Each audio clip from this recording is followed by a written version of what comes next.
Avidknits podcast. My name is Sarah, and you can find me on Instagram and Ravelry both as avidknits. Today is Thursday, September 3rd, and it is overcast and kind of sweltering here in Houston, Texas today. Hi. If you are a new viewer, hi, thanks for checking out my podcast. There are a lot of us, and it is really nice to spend some time with you today. If you are a returning viewer, thanks so much for coming back. I know it's been a while.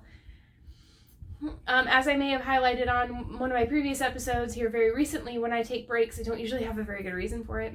It's usually I just kind of don't have anything to say. I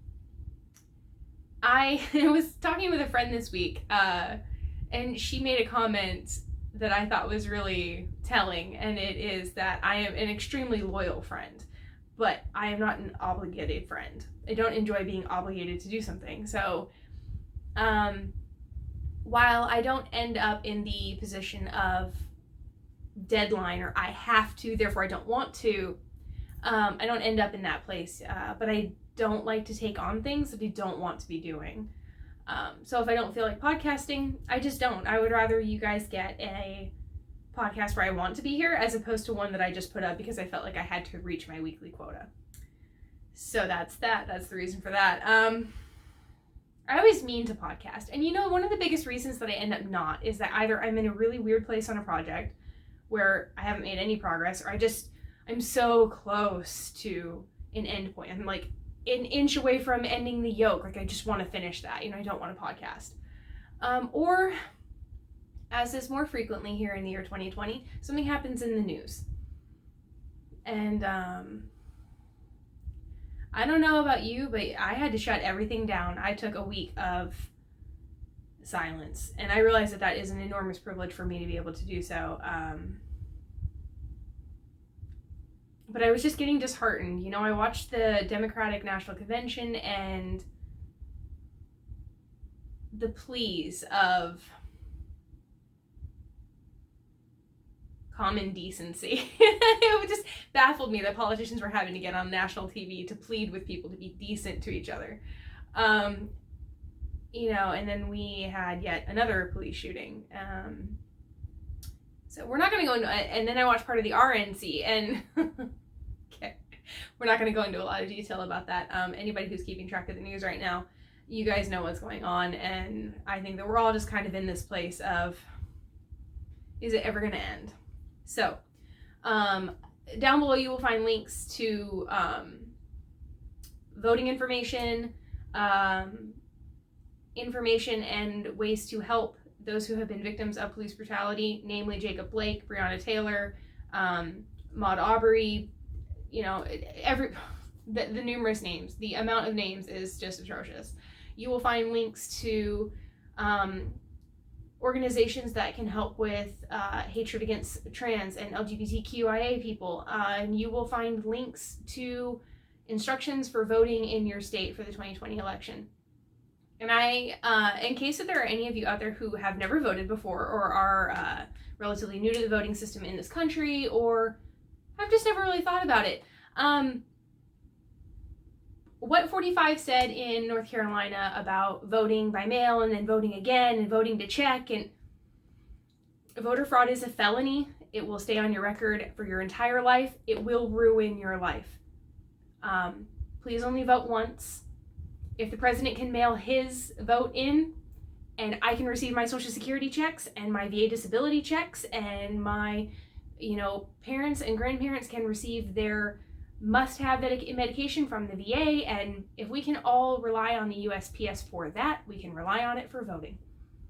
Please support your local USPS, and please write your representatives for legislation. What's happening in this country is unbelievable. We're the greatest country in the world, and we are being absolutely slaughtered by COVID-19, government ineptitude. A friendly reminder that protests around the nation and around the world are still ongoing. Portland seems to be kind of an epicenter for the news right now, and I think that that's because of the federal response that was sent out there illegally. And you will find links about all of that below too. Okay, so that's if you are new here, most of my podcasts are going to end or begin with a PSA. I try really hard to keep it short, but I do not want it ever to be said that I ignored what was going on in the world. Even if I do have to take a couple of days where I just turn off my phone and turn off all social media. So I generally tend to hit that time right around now anyway. Longtime viewers, if you want to get to know a little bit more about me, watch the first episode. I really go into it there. But the fall is a really hard time for me. I was widowed when I was 27, and that 7-year anniversary is coming up quickly, like in a couple of days, quickly. My first husband was killed in a motorcycle accident on his way home from work the night before his 29th birthday, and I was widowed with a 2-year-old. And my story has a very happy ending. It has a very happy ending. So everything's fine, but it is still kind of a weird place to be, in the fall especially. And then on election years, this election year in particular with COVID, etc., it's just been a lot. It's just been a lot, and I personally just needed some time off, so I took some. That is that. Okay, so hi. I hope that all of you are doing well and you're staying safe and semi-sane. I hope you're wearing your masks. I hope you're washing your hands. You're not touching your face. If your kids are in school, I hope that that is working out for you and that they are staying safe and are being cared for by their school system. It's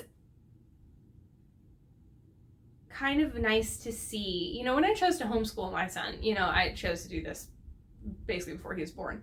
But I got a lot of questions about why I would make that choice or whatever, and one of the things that I have been really interested to see has been parents' reaction to having to do the digital learning and the distance learning and the homeschooling with their kids, and how many of them have found positive things about it. Teachers are horrifically underfunded, and I think that it is a really great thing to have to walk in somebody else's shoes. So I'm really enjoying seeing parents have to come up with a way, come up with something, your kids are demanding. They are a lot. And if they're a lot at home, they're a lot when they're gone too, but I do understand that not everybody is equipped, and that has been very telling as well, the fact that there's not, the internet is still considered to be a luxury and a commodity in a world where you can't do anything without it. It just seems really strange to me. So I think that COVID has really exposed a lot of flaws in our infrastructure and the way that we view the world and what is a necessity and what is not, which has been really interesting to see. So hopefully our future legislation will reflect these lessons, I suppose. Here's hoping, right? So anyway, let's get into the knitting. I have a couple of finished objects, and I have work in very quick progress. I have a plan, some commission stuff to talk about, I guess. So for those of you who don't know, I am a sample knitter, so I offer sample and ghost knitting services, which means that if you are a dyer or a designer and you need a sample for a show or for your shop or for photographs, you can contact me and I can knit that for you. If you are a normal knitter, if you're just a person, if you provide the yarn, I have a standard rate. DM me, let me know, and my email and everything will be down below. So if you're interested, say something. So anyway, I did a sweater giveaway a little while ago to benefit the Know Your Rights camp, and we raised $900 for Know Your Rights camp, and I drew a winner out of the people who donated for that, and I offered them a custom knit sweater. Locatelli offered a pattern, a choice of her pattern library, and Julie of Sweet Sparrow Yarns was kind enough to donate the yarn for that.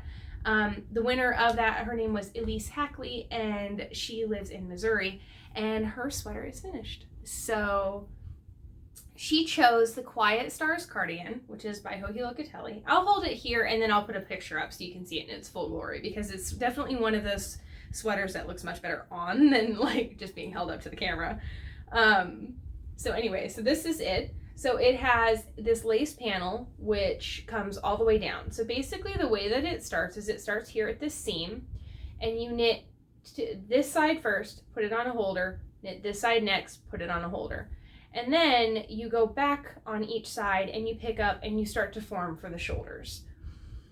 So then after that, you knit the back, and this lace panel is incorporated. So there is no picking up of stitches, which is really fantastic. It's a super simple cardigan. When you get down to the bottom, it's all lace. The lace is a 4-row repeat. I don't know. Only 2 of them are lace, and it's the exact same lace every time. You just alternate. So watching your stitches build is really simple.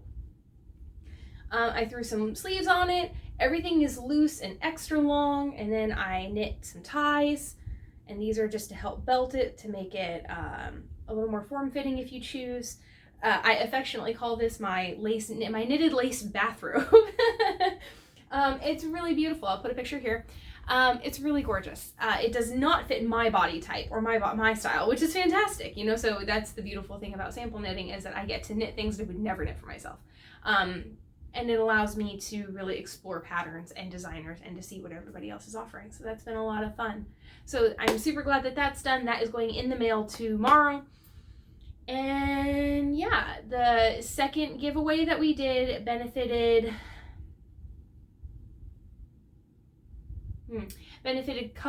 True Colors United, which is an organization that fights to combat homelessness in LGBTQIA youth, at-risk youth. And that sweater is being knit by my friend Alicia in Austin. And the yarn was generously provided by Kemper of Junk Yarn. And the pattern was donated by Jamie Hoffman, who is Knitosophy. The yarn has had an epic saga of getting COVID has really made it really hard for small businesses. So if you enjoy indie dyed yarns, or you are friends with somebody who owns a small business, or you have the means to, I'm going to ask you to please support them. Kemper's yarn was out of stock, back ordered, delayed. She finally got in, she got it dyed up. I don't know, had weather issue. I think they had like a tornado or something. She finally gets it dyed. She gets it sent to the post office. The post office holds it, and then the post office shut down for COVID. This is going to be the most well-traveled sweater ever. But Alicia is a very quick knitter, so hopefully that won't take very long. And the person who won that raffle, her name is Jennifer.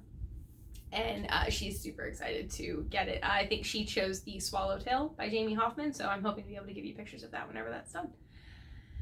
So yeah, giveaway is canceled for a while. There are some logistical issues in the state of Texas about framing that kind of a giveaway, and I don't want to proceed until I know that I am in direct compliance with those. So yeah, my other finished object is my pair of socks. So these are my Christmas socks, even though it's not Christmas yet. That's scary and painful later. I have a T-pin in my socks, and I don't know why or where it came from, but I'm really glad I didn't stab myself, because that would have been normal. Anyway, so these are just a pair of my vanilla socks. I kind of semi-hijacked the Rose City Rollers pattern. It is a Rose City roller. It has a different heel. You can find that heel on Mina Phillips' vanilla sock pattern. I think she has a free vanilla sock pattern, and it's in there. It's called the mini heel flap adjustment, so it's not as deep as a normal heel flap. So it's about halfway. Anyway, so yeah, these are it. They're super comfy. These are knit out of West Yorkshire Spinners signature 4-ply in the Holly Berry colorway. And Holly Berry was the 2017 Christmas colorway, a couple years ago. Anyway, they're fantastic. My husband has a pair of these, and I wanted a pair since last year, so I just keep hijacking his, which are slightly too big. Okay, they're too big. But if you pull them up far enough, you don't notice. I don't walk around in them very much. So I have my own pair now, which is great. Yeah. Elephant in the room. I'm so sorry. So this is a brand new sweater that you guys have seen the ribbing of, and then basically after I showed you the ribbing of it, I put it down for 2 months, and then I ripped all of it out and reknit the sweater all in one go. So this is my other finished object. This is the Bronwyn sweater by Melissa Wehrle, and it is knit in Brooklyn Tweed Shelter in the colorway Plume. And it is an all-over cable cardigan. I'll stand up so you can see it. It is tunic length, so it's just all over cable, both sides. It's knit flat and then seamed. I chose to do the arms in the round just because if I can knit something in the round, I'm lying to you. It's not knit flat. It has a split hem. So the hems are knit first, and then whenever you are done with the hems, then you join them in the round. The body is knit in the round to the armholes. The top is knit flat, front and then back. Your sleeves are supposed to be knit flat, but I knit them in the round until I got to the shoulder shaping, and then you sew them in, you inset them. And I was really fortunate. I had a purple that was a pretty good match, a really great match. For those of you who don't really work with woolen spun yarns, one, this is a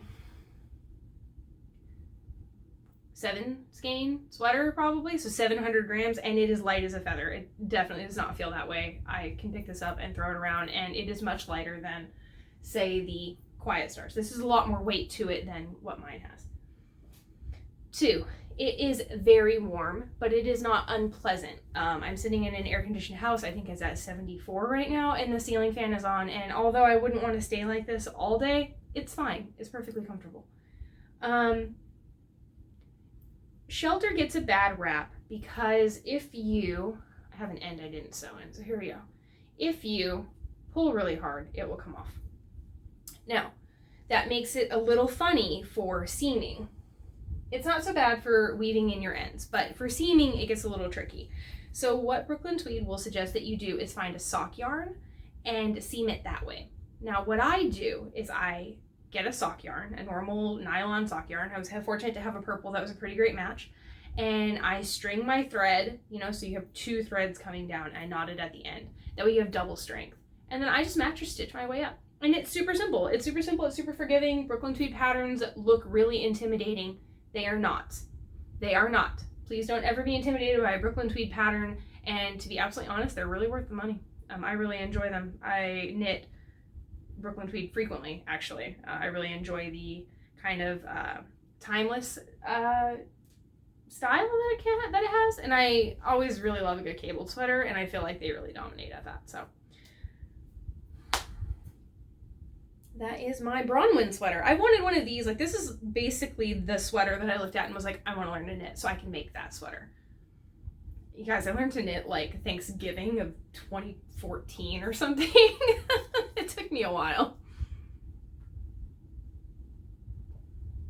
But I'm done. So, yay me. So now I have a new sweater for me, which is fantastic because I do a lot of knitting for other people. My first work in progress that I want to talk about is another commission, and this is for Candace of the Farmer's Daughter Fibers.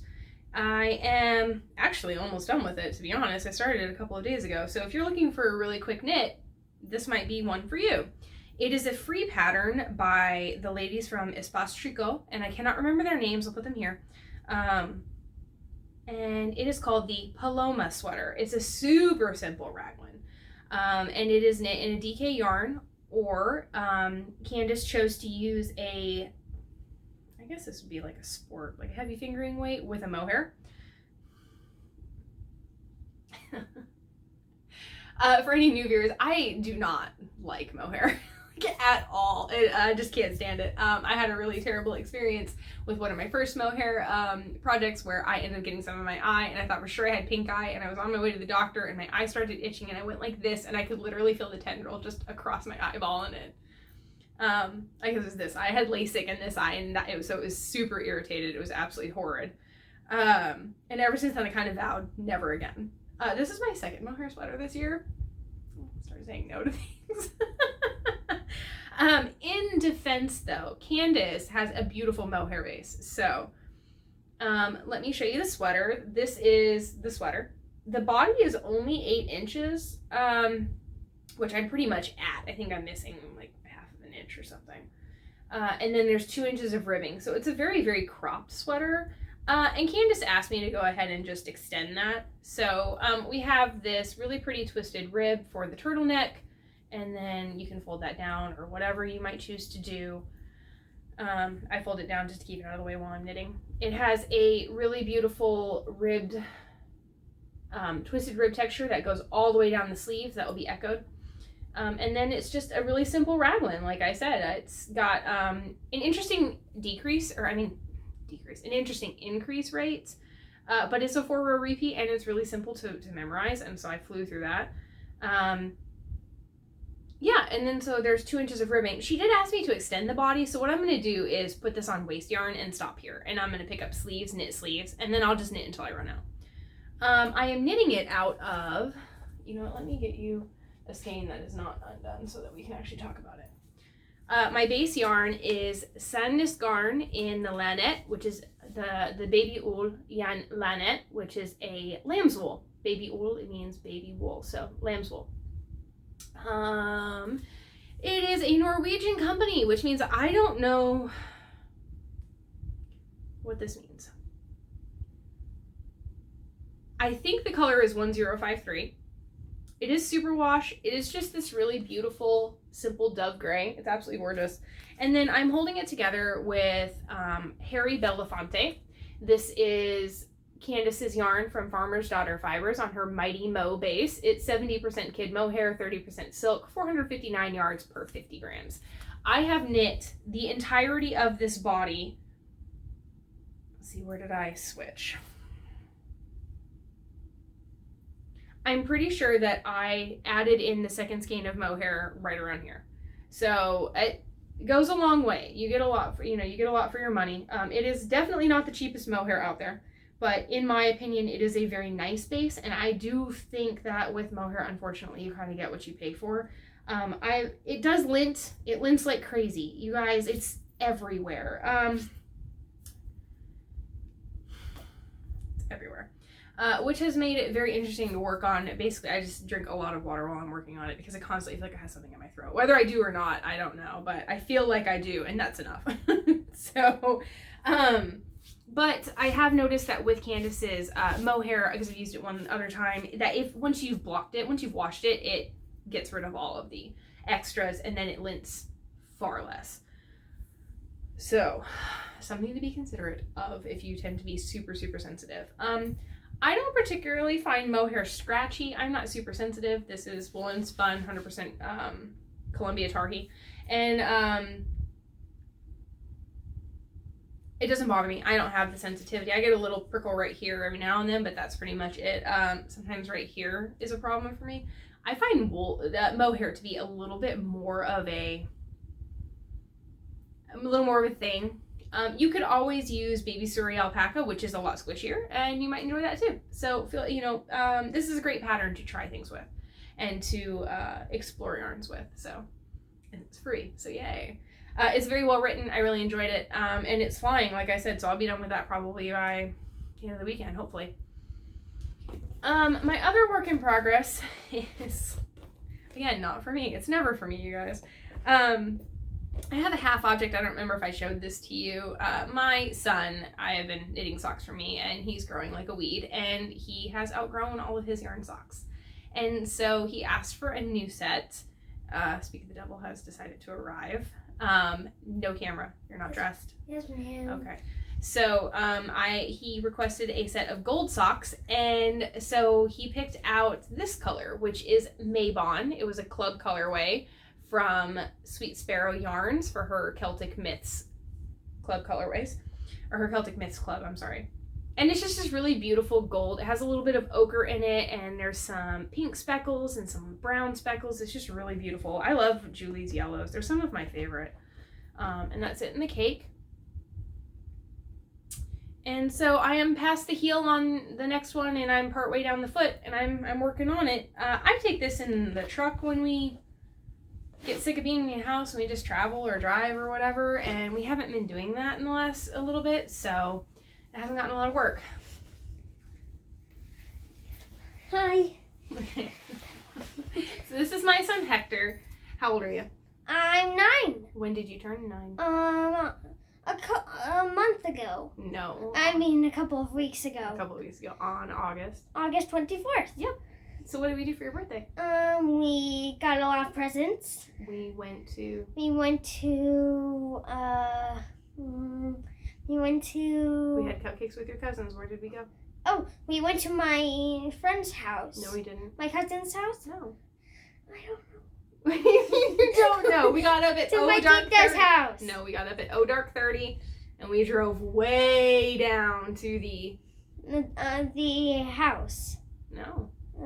Actually, I don't remember. You don't remember we went to the beach for your birthday? Yeah, right. We went to the beach. Yay. What did you get for your birthday? I got science, paints, and other stuff. What science? What kind of science did you get? I got a microscope. A microscope. Isn't that cool? Yeah, and I get a whole entire box set of it. Yeah, it has lots of stuff for you to experiment with, doesn't it? Yeah. There's even shrimp eggs. Ooh. What else did you get?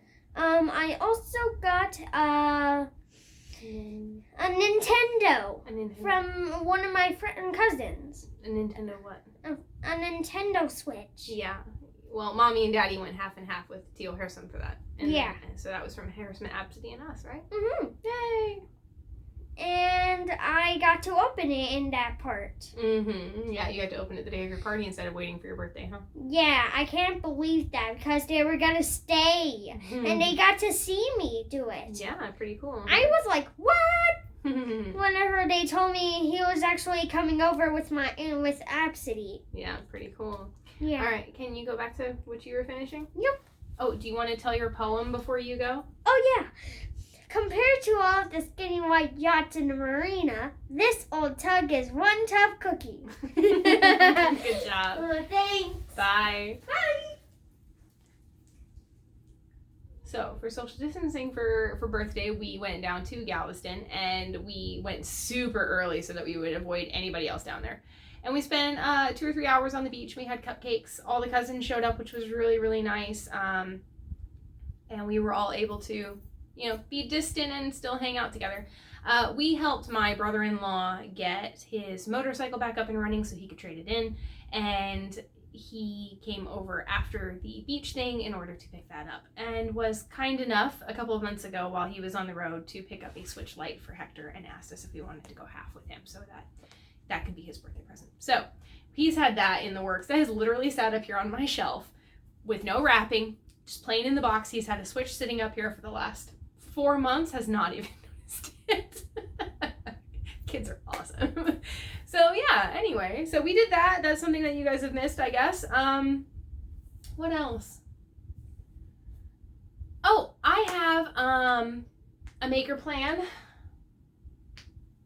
I'll talk about that when I get it cast on. I'm going to get it cast on this weekend. So, yeah, I have another commission for Jamie Hoffman of Knitosophy for her new sample for Herbaceous. You should look it up. And I will show you that as soon as I get it going. Oh, I have a massive D-stash going on right now.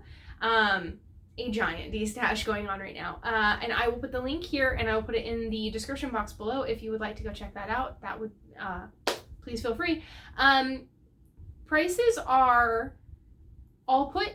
Shipping is included. Like, there's notes for shipping. If you buy more than one skein, we will work out shipping. Yeah, just let me know. And I hope that you find something that you like. I think that's about it. I don't really have very much. Oh, no, I got a couple things in, so I guess I'll share them with you. I got Ashley of Nomadic Yarns has my number. She always has my number. Anybody who's watched podcasts before watches me knit socks. My favorite socks to knit are self-striping. I don't do massive amounts of color. I've discovered that. That's what my D-stash was about, was that I always buy things I think are pretty in the skein, but then I don't ever really use them. So my tastes have changed a lot in the last 5 years that I've knit, and because I'm a garment knitter now, and that's what I want to make myself, that's what I think my stash should reflect. So the majority of my stash now is basically sweater quantities that I have a loose idea of what I want to do with, or, a theory, I guess, I also have Ann Budd's book of top-down sweaters, so I can basically knit anything I want. I just haven't really had the time to design anything, I guess. I've really been focused on sample knitting this year, which has been really, really wonderful. But anyway, for self-striping, Ashley of Nomadic Yarns does 50-gram skeins. Now, if you knit shorties like I do, you can get a full pair of socks. I can get 2 pairs of socks. No. I can get a full pair of socks. And I wear a women's size like 9.5, something like that. US 9.5. So I have a relatively large foot, you know? So if you have smaller feet than me, if you use a contrasting color for toes, heels, and cuffs, I'm sure you can get a pair of socks out of 50 grams. But this is called Squad Gourds, which is my favorite murder reference. I think I could be wrong about that, but it's absolutely gorgeous, and I can't wait to see it knit up. This is on her Tweedy sock, so it's got little flecks in it. If you go to her site, her prices, especially for self-striping, are really reasonable, in my opinion. And a 50-gram ball is like $15. So although it is a higher price point than, like, say, Patton's or West Yorkshire or anything like that, you know, some of your more commercial sock yarns, if you're looking for a hand-dyed option and you like self-striping, I would highly recommend Ashley. She's pretty much the only self-striper that I buy from anymore. I've tried a few, and I just really like her stuff, and I love her color scent, so I just kind of stick with it. I'm bad about that. I find something I like and I stick with it, which is why sample knitting is great for me. But I also got, these all came at different times. I did not purchase these three together. They were, here and then dyed to order, and then that one and then dyed to order. So they all kind of have just trickled down the pipeline. This is one of her Christmas colorways, or her winter colorways, excuse me, and it is called Marshmallow World, and it's browns and a blush and this wine color and a light blue and a silver, and it's going to be absolutely gorgeous. I'm super excited about it. It makes me feel very cozy and wintry. It actually honestly reminds me a lot of hot chocolate. Like, I thought that the color was something cocoa or hot cocoa. I think it's just a different colorway that's that, but I got the names mixed up because that's what it reminded me of. This is also on her Tweed. And then my third one is Home for the Holidays. It's on her trusty sock. It is 50 grams, like I said. It's 231 yards. This is a standard 75-25 superwash merino nylon. Your Tweedy sock gets 219 yards, so very slightly less. But this is a gold and a wine, a brown, a silver, a green, two greens. There's a sage in here and that pine green that everybody loves. So yeah, I'm super, super excited about those. Those are all going to be really fun socks for this holiday season, and I'm excited to get started on them. I think that's pretty much it.